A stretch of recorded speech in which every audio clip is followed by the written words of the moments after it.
Hello everyone, how are you? I hope you all always in a good condition. So in my last video, we have talked about defining and non-defining relative clause. So today on this video, we have to talk about active voice and passive voice. But before that, let me introduce myself first.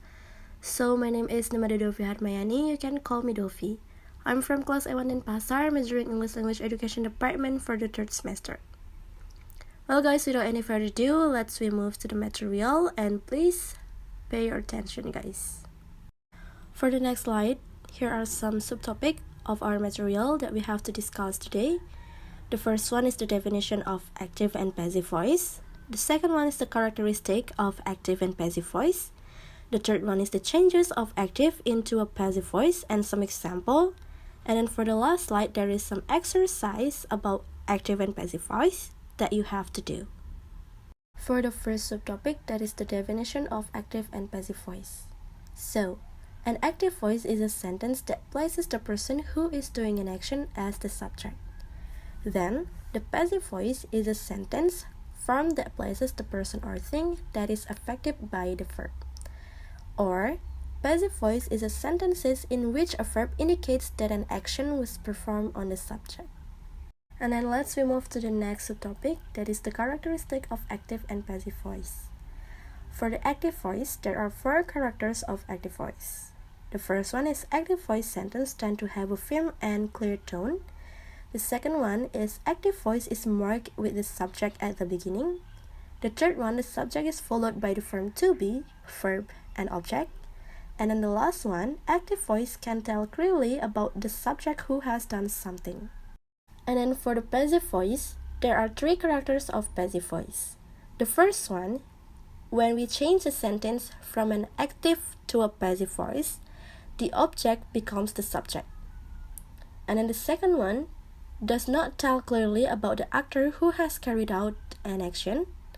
And then for the last one, we have to add by at the end of the sentence if we want to make it clear who is performing an action. And then move to the next subtopic, that is the changes of active into a passive voice, and some example. But before that, I want to tell you the 10 types that we can use to change the active voice into a passive voice. Number 1 is present simple passive. Number 2, present continuous passive. Number 3, past simple passive. Number 4, future simple passive. Number 5, present perfect. Number 6, past perfect. Number 7, passive voice without be. Number 8, passive of verbs containing 2 objects. Number 9, passive voice of sentences containing prepositions. And for the last one, number 10, passive of verbs with object and object complement. And let's talk about it one by one. So for the first type, that is the present simple passive. For the formula of active voice, that is the subject plus verb 1 and plus object. For the example, they make a cookies at home. And if we change it into a passive voice, the formula will be changed. So the formula is object plus to be plus verb 3 plus subject. So the object will move to the front of the sentence and then the subject will move to the end of the sentence.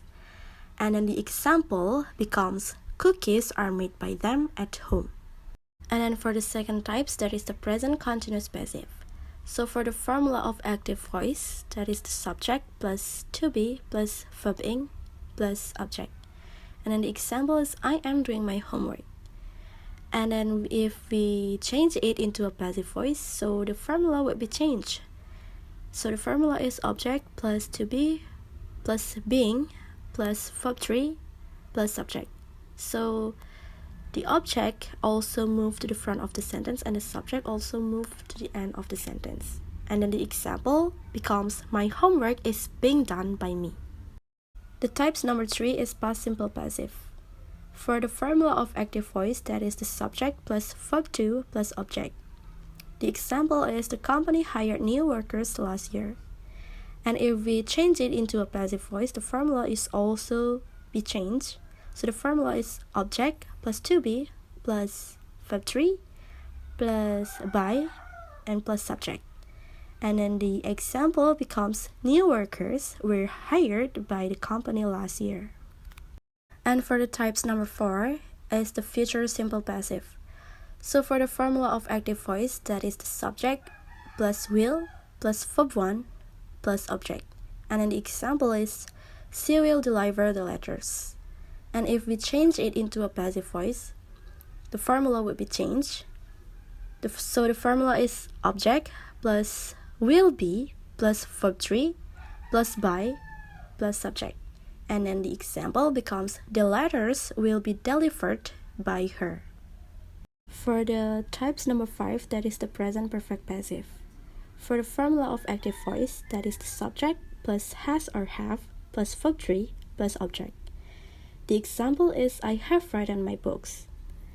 And then if we change it into a passive voice, the formula of course would be changed. So the formula is object plus has or have plus been plus verb3 plus by and plus subject.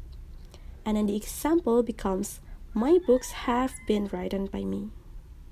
For the types number 6, that is the past perfect passive. So for the formula of active voice, that is the subject plus had plus verb3 plus object. And then the example is he had received an invitation. And if we change it into a passive voice, the formula of course would be changed. So the formula is object plus had plus been plus verb3 plus by plus subject. And then the example becomes an invitation had been received by him. The type number 7, that is the passive voice without be. How and when we use the passive voice without be? The first one, when we don't know who did the action. The second one, when the action is clearly stated. The third one is to hide who does the action.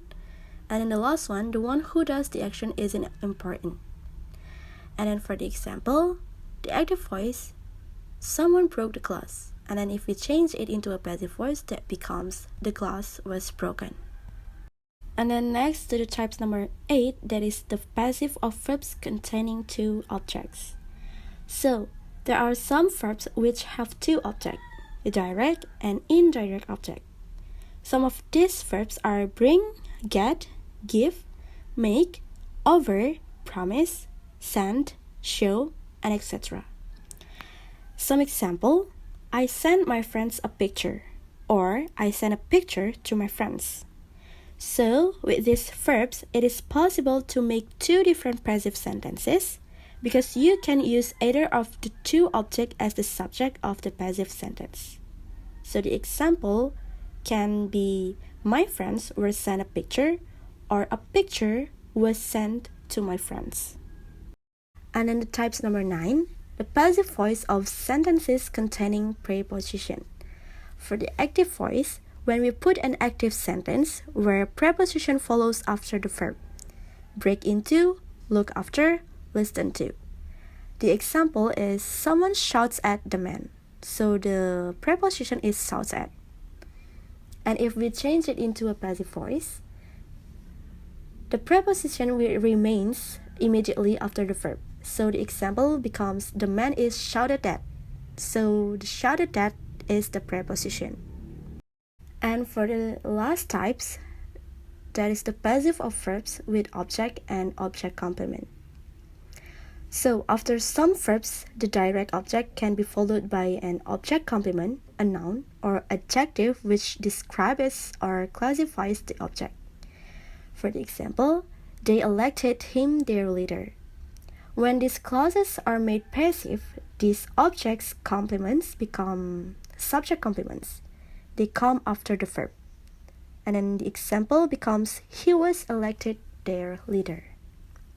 So guys, for the next, here are some exercises about active and passive voice.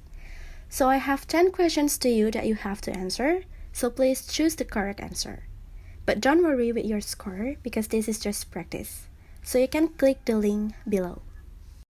Okay guys, so thank you so much for watching my video. I hope you can understand my material, and I'm so sorry if I have a mistake because I'm still learning too. And don't forget to like my video and share or comment my video.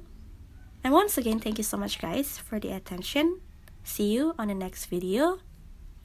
and goodbye.